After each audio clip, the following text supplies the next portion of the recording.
இந்த வாழைப்பூ வடை அவ்வளோ சூப்பராக இருக்குங்க.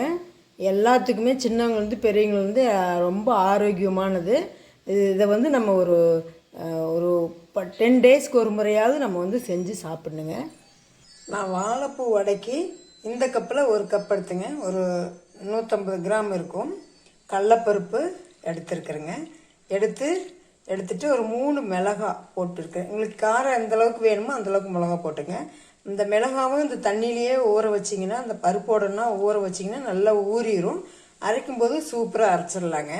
அதுக்காக தான் போட்டேன். இது வந்து ஒரு 1 மணி நேரம் ஊறினா போதுங்க. ஊறட்டுங்க.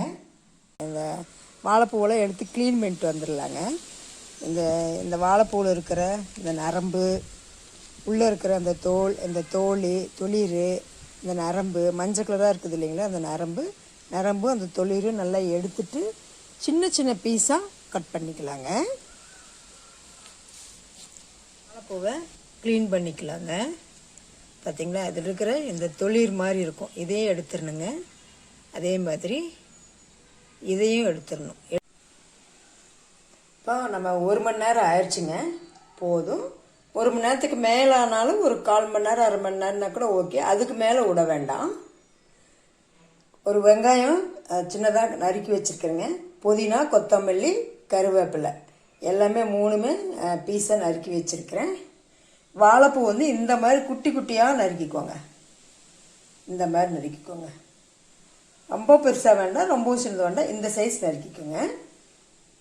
இப்போ நான் மிளகு ஒரு 6 மிளகு, பூண்டு, இஞ்சி, சோம்பு அவ்வளோதாங்க. இதுக்கு வேறு எதுவும் போட தேவையில்லை. இப்போ இதை வந்து இந்த பருப்பு கூட போட்டு அரைச்சிட்டு வந்துடலாங்க. ஆனால் பருப்பு வந்து நல்லா கழிஞ்சிட்டு தண்ணி ஊற்ற வேண்டாங்க. தண்ணி ஊற்றாமல் அரைச்சிட்டு வரலாம். இந்தமாரி பரப்பரன்னு அரைச்சிக்கோங்க. இப்போ இந்த வெங்காயம், கொத்தமல்லி, கருவேப்பிலை, வாழைப்பூ பொடியாக நறுக்கி வச்சுருக்கோங்களே, இது எல்லாமே ஒன்றா போட்டு பிசையலாங்க. இந்த மாதிரி நல்லா பிசைஞ்சுக்கோங்க. நம்ம உப்பு வந்து அரைக்கும்போது போட்டோம்னா நல்லா கொஞ்சம் கச்ச மாதிரி இருக்குங்க. அதனால தான் நம்ம கடைசியாக போட்டு பிசையலாம். மாவு இந்த பருப்பெல்லாம் போட்டு பிசையும் போது போட்டுக்கலாங்க.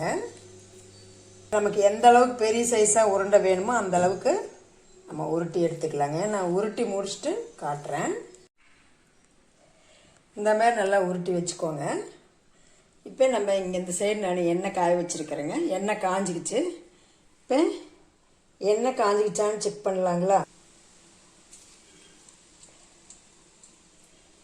இன்னும் கொஞ்ச நேரம் காயணுங்க. காஞ்சிருந்தால் போட்டோன்னே மேலே வரும். கொஞ்சம் நேரம். அடுப்பு வந்து மீடியம் சைஸாக வச்சுக்கோங்க. ரொம்பவும் வேகமாக வைக்க வேண்டாம். நீங்கள் வடை தட்டி போடும்போது அடுப்பு வந்து ஸ்லோ பண்ணிடுங்க. ஸ்லோ பண்ணிவிட்டு அதுக்கப்புறம் போட்டுட்டு திரும்ப மீடியமாக வச்சுக்கோங்க. ஏன்னா புதுசாக செய்கிறீங்கன்னா அது ரொம்ப பக்குவமாக செய்யணும். அடுப்புக்கும் நமக்கும் ஒரு அடி கேப் இருக்கணும். அந்த லெவலில் நீங்கள் நின்றுட்டு தான் செய்யணும். கவனமாக செய்யணும். புதுசாக செய்கிறவங்களுக்கு சொல்கிறேன். பார்த்திங்கன்னா நான் வந்து வாழைப்பூ வந்து தனியாக அரைச்சிட்டு பருப்பையும் அரைச்சிட்டு ரெண்டையும் கலந்து செய்கிற மாதிரி போட்டிருக்கேன். அது ஒரு டேஸ்ட்டாக இருக்கும். இது வந்து வாழைப்பூவை சின்ன சின்ன பீஸாக கட் பண்ணிவிட்டு அப்படியே பிசைஞ்சு போட்டுறோம் நம்ம இன்னைக்கு. அதுவும் இதுவும் ஒரு டேஸ்ட்டாக இருக்கும். இது இந்த மாதிரி நம்ம செஞ்சோன்னா காலையிலேருந்து சாயந்தரம் வரல இருந்தால் கூட அந்த மேலே மொறுமொறுப்பு வந்து போகாது. அப்படியே நல்லாயிருக்கும். போட்டோன்னே திருப்பி போட வேண்டாம். ஏன்னா பிரிஞ்சு வந்துடும். ஒரு 2 நிமிஷம் விட்டிங்கன்னா அது அப்படியே கொஞ்சம் வெந்துருச்சுன்னா அதை அப்படியே பிடிச்சிக்கும். நல்லா வெந்துருச்சுங்க. நமக்கு அந்த எண்ணெயோட சலசலப்பெல்லாம் அடங்கிருச்சு. அதே நேரத்தில் கலரும் பார்த்திங்கன்னா ப்ரௌனாக மாறிடுச்சு. இந்த ஸ்டேஜ்லேயே நம்ம எடுத்துடலாங்க. இப்போ அடுத்த அடைசல் போட்டுடலாம்.